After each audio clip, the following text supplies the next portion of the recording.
అందరికీ నమస్కారం అండి. బాచీరావు ప్రవచనాలు సృష్టి రహస్యానికి అందరికీ కూడా స్వాగతం అండి. గురు ప్రార్థనతోటి ఈ ప్రవచనం ప్రారంభిద్దాం. గురు బ్రహ్మ గురుర్విష్ణు గురుర్దేవో మహేశ్వర గురు సాక్షాత్ పరబ్రహ్మ తస్మై శ్రీ గురవే నమః. సదాశివ సమారంభాం శంకరాచార్య మధ్యమాం అస్మదాచార్య పర్యంతం వందే గురు పరంపరాం.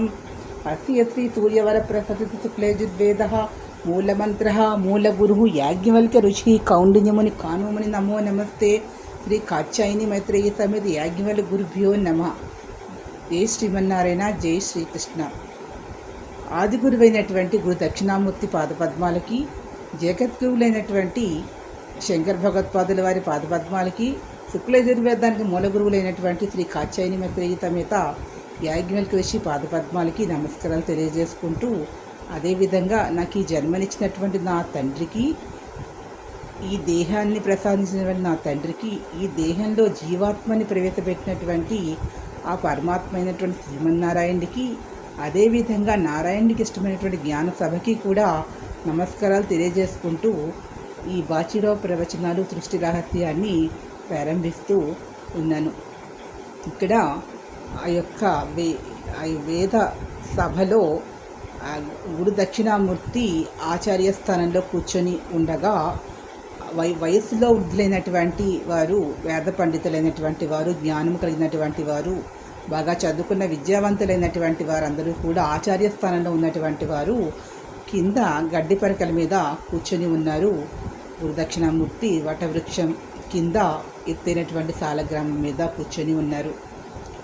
ఆయన దగ్గర వీళ్ళు ప్రశ్నిస్తూ ఉన్నారు, ఆయన మౌనంగా ఉన్నారు. వీళ్ళు అడుగుతూ ఉన్నారు గురు దక్షిణామూర్తిని, ఇక్కడ జీవాత్మ అనేది ఉన్నది కదా, పరమాత్మ అనువాడు కూడా ఉన్నాడు.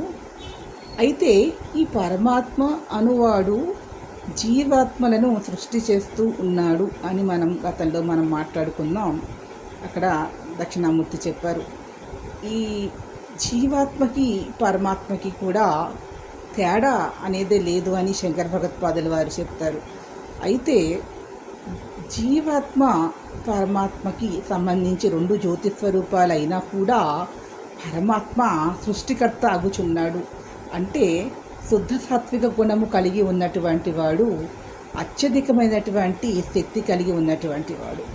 ఇక్కడ అడుగుతూ ఉన్నారు, ఈ యొక్క జీవాత్మలు ఈ పలు రకములైనటువంటి దేహాలను స్వీకరిస్తూ ఉన్నాయి కదా, అలా స్వీకరిస్తూ కూడా ఇక్కడ ఈ పూజ చేస్తే ఆ ఫలితం వస్తుంది, ఆ నదీ స్నానము చేస్తేనే వారికి పుణ్యగతులు కలుగుతాయి అని చెప్తూ ఉంటారు లోకల్లో చాలామంది. అదేవిధంగా చాలామంది వివాహము చేసుకోవాలని, వివాహము చేసుకోని వారికి గతులు కలగవని, పుత్రుడే కలగాలని, ఇలా లోకంలో అనేక విధములైనటువంటి భావాలు ఉన్నాయి కదా.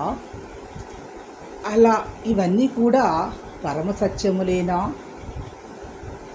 అని ప్రశ్నిస్తూ ఉన్నారు దక్షిణామూర్తిని ఆ పండితులైనటువంటి వారు. ఇప్పుడు దక్షిణామూర్తి దగ్గర సమాధానం వస్తూ ఉంది, ఈ లోకంలో జీవాత్మ తను చేసినటువంటి ఫలితాల ఆధారంగా ఒక దేహమును స్వీకరించి, ఆ దేహములో ఉండి సాత్విక గుణములు కలిగి ఉన్న జీవాత్మ అయిన ఎడల, ఆ జీవాత్మకి లోకంలో ఈ కర్మలు ఆచరించుట అనేది లౌకికపరమైనటువంటి జీవితంలో ఏర్పాటు చేసినవే కానీ కర్మ ఆచరించారా లేదా అన్నది లేదు. పరమ సత్యమైనది ఏమిటి అంటే, ఆ జీవాత్మ తన జీవిత కాలములో సత్ప్రవర్తనతో ఉండి, ఆ జీవాత్మ ఒక దేహాన్ని కలిగి ఉంది, ఆ జీవాత్మ వల్ల ఎవరు కూడా వేరొక జీవాత్మలు బాధపడకుండా, కష్టపడకుండా ఉంటారో అటువంటి జీవాత్మలు మరి చేసినటువంటి పుణ్య ఫలితము మరుజన్మలో వారికి లభిస్తుంది. తద్వారా వారు చేసిన కర్మ ఫలితములు ఆధారముగానే వారికి ఉన్నతమైనటువంటి జన్మలు స్థితి కలుగుతుంది. కానీ ఇక్కడ ఇక్కడ చేసినటువంటి కర్మలు వలన వారి గతులు కలుగుట అన్నది సత్యము కాదు. అది అంతా కూడా మాయా, మోహము, భ్రమ మాత్రమే. అదియే పరమ సత్యము, అదే సృష్టి రహస్యము అని చెప్తున్నారు. సమాధానం వస్తూ ఉంది. అంటే జీవాత్మ యొక్క సత్ప్రవర్తన, సత్వగుణము ఆధారముగాని అతనికి మరుజన్మ లభించును. కానీ ఇక్కడ తమోగుణము కలిగి దుష్ట ప్రవర్తనతో ఈ జీవాత్మ వల్ల ఒక లక్షలాది మంది జనములు బాధపడుతూ ప్రకృతికి హాని చేస్తూ ఉన్నాడే, జలానికి హాని చేస్తూ ఉన్నాడు. అలాంటి వారు ఎంతమంది వారికి జనులు ఉన్నాను కూడా వారు ఉత్తమ గతులు పొందలేరు. ఎందువల్ల వారు చేసిన కర్మ వారిని వెంటాడుతూ ఉంటుంది. ఇదియే పరమసత్యము, ఇదియే సృష్టి రహస్యము. ఇక్కడ మరొక విధంగా ప్రశ్నిస్తూ ఉన్నారు. ధృతరాష్ట్రుడున్నాడు, అతనికి 100 మంది పుత్రులు ఉన్నారు. కానీ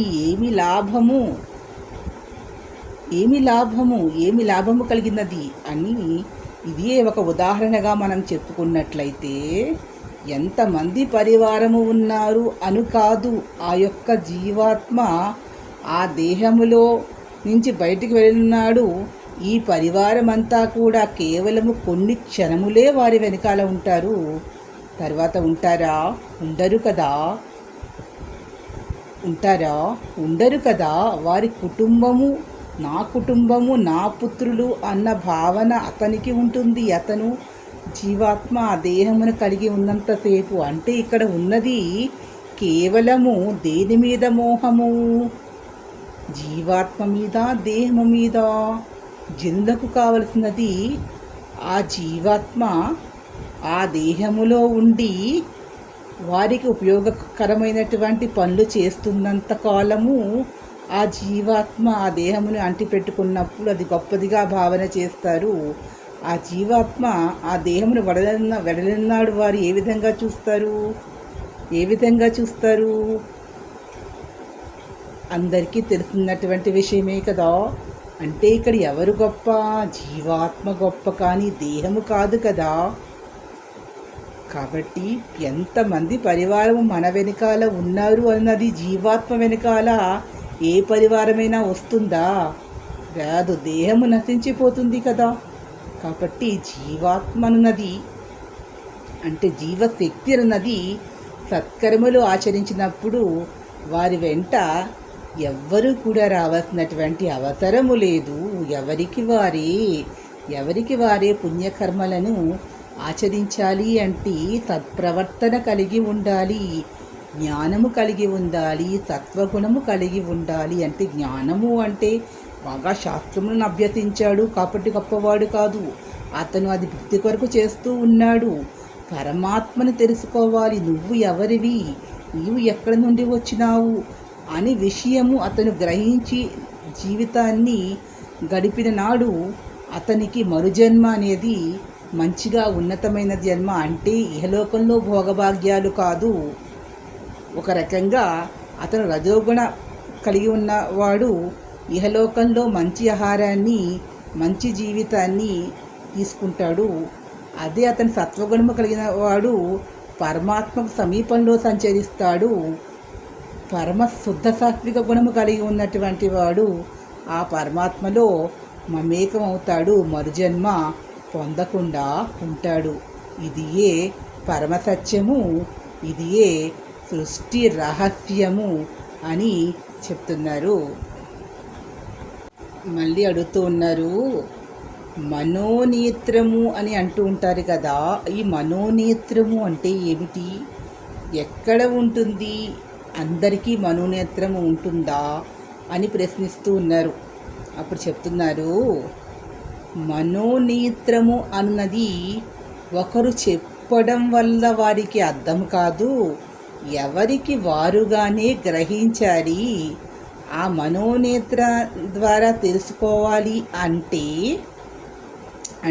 ఈ దేహం ఉండగానే జీవాత్మ అన్నది మనోనేత్రముతో తెలుసుకోవాలి అన్నప్పుడు మనోనేత్రము అంటే అర్థము వారి యొక్క మనస్సు అన్నది ఏ విధంగా ఉండాలి అంటే దేహము మీద చుట్టుపక్కల ఉన్నటువంటి పరిసరాల మీద కూడా మోహ వ్యామోహాలు లేకుండా లోపల ఉన్నటువంటి ఆత్మస్వరూపము జ్యోతి స్వరూపముకి ఏమీ తెలియదు. అంటే సుఖ దుఃఖములు వాన ఎండ ఒక దేహమున ఉన్నాను అనుభావన ఏమీ తెలియకుండా జ్ఞానముతో ఆ యొక్క ఉన్న ఎడల అలాంటి స్థితిని పొందినప్పుడు వారి యొక్క మనోనేత్రము అన్నది తెరుచుకుంటుంది. అంటే ఆ మనోనేత్రము తెరుచుకోవాలి అంటే వారు ఎంతో సాధన చెయ్యాలి. అంటే ఏమీ లేదు, అంత శూన్యము అనే భావన స్థితిలోకి వారు చేరుకున్నప్పుడే వారి మనోనేత్రము అనేది తెరుచుకుంటుంది. అప్పుడు వారు తాము ఎక్కడి నుండి వచ్చినాము, తాము ఎవరము అనే భావన వారికి తెలుస్తుంది. అలాంటి తెలిసే స్థితికి రావాలి అంటే ఎంతో సాధన చేయవలసినటువంటి అవసరం ఉంటుంది. వారు ఒక్కసారిగా ఆ స్థితికి చేరుకోలేరు, అంచెలంచెలుగా చేరుకుంటారు. సత్వగుణము కలిగినటువంటి వారికి ఈ స్థితికి చేరుకోవడానికి కొంత సమయం అనేది పడుతుంది. కాబట్టి పంచేంద్రియాలని కూడా అనిషడ్వర్గాల్ని అదుపులో నియంత్రణలో పెట్టుకోవాలి. కాబట్టి దీన్ని పొందాలి అంటే ఆ జీవాత్మ మనోనేత్రము తెరుచుకున్నందుకు 7 జన్మలు వేచి ఉండవలసినటువంటి అవసరం ఉంటుంది. ఆ జీవాత్మ సత్వగుణముతో 7 జన్మలు ఉన్న ఎడల అప్పుడు మాత్రమే ఆ మనోనేత్రము తెరుచుకొని తను ఏమిటి అనేది తెలుసుకోగలుగుతుంది. ఇదియే పరమసత్యము, ఇదియే సృష్టి రహస్యము అని చెప్తూ ఉన్నారు. ఇంకా వాళ్ళు ప్రశ్నిస్తూ ఉన్నప్పుడు దక్షిణామూర్తి మౌనంతో ఉన్నారు. ఉండి మళ్ళీ వారు అడుగుతూ ఉన్నారు దక్షిణామూర్తిని, స్వామి, మాకు ఈ విషయం పట్ల సంపూర్ణమైనటువంటి అవగతం అన్నది కలుగలేదు, మరింత వివరముగా చెప్పవలసినదిగా కోరుచున్నాము అని మళ్ళీ వాళ్ళు అడుగుతూ ఉన్నప్పుడు దక్షిణామూర్తి మౌనంగా ఉన్నారట. మౌనంగా ఉండి ఒక్కసారి కళ్ళు తెరిచి అలా చూశారంట వారి కేసి. అలా స్వామిని వారు ఒక్కసారి చూడగానే, అలా చూస్తూ ఉండగానే వారికి 7 సెకండ్ల కాలం తర్వాత, 7 సెకండ్లు చూసిన తర్వాత వారికి తత్వం అనేది బోధపడిందిట. అలా చూసినప్పుడు తెలిసిందిట వారికి అది ఏ విధంగా రావాలి అంటే. అప్పుడు వారికి అర్థమైంది ఏంటి అంటే వైరాగ్య భావము అన్నది కలిగి ఉండాలి అని. అంటే వైరాగ్యము అనే స్థితికి ఎప్పుడైతే వస్తుందో విరాగిగా మారతాడో, అంటే దేని మీద ఏ పట్ల కూడా ఏమీ లేకుండా అలా మౌనంగా ఉంటాడు. అంటే దేనిని కూడా అచేతనముగా ఉన్నట్లుగానే ఉంటాడు, చలింపకుండా ఉంటారు. అలాంటి స్థితికి దేహం కలిగి ఉన్నటువంటి జీవాత్మ ఆ స్థితికి వెళ్ళినప్పుడు, దేహము ఉండిన జీవాత్మ ఆ స్థితికి వెళ్ళినప్పుడు అప్పుడు మనోనేత్రం అనేది తెరుచుకుంటుంది అని వారికి అర్థమైంది. ఇదియే పరమసత్యము, ఇదియే సృష్టి రహస్యము. సో ఈ వీడియో మీకు నచ్చినట్లయితే please subscribe my channel. Comment బాక్స్లో కామెంట్స్ తెలియజేయండి. మరిన్ని కొత్త వీడియోలతో ముందుకు వస్తాను. Thank you. ఇంతవరకు అందరికీ నమస్కారం అండి.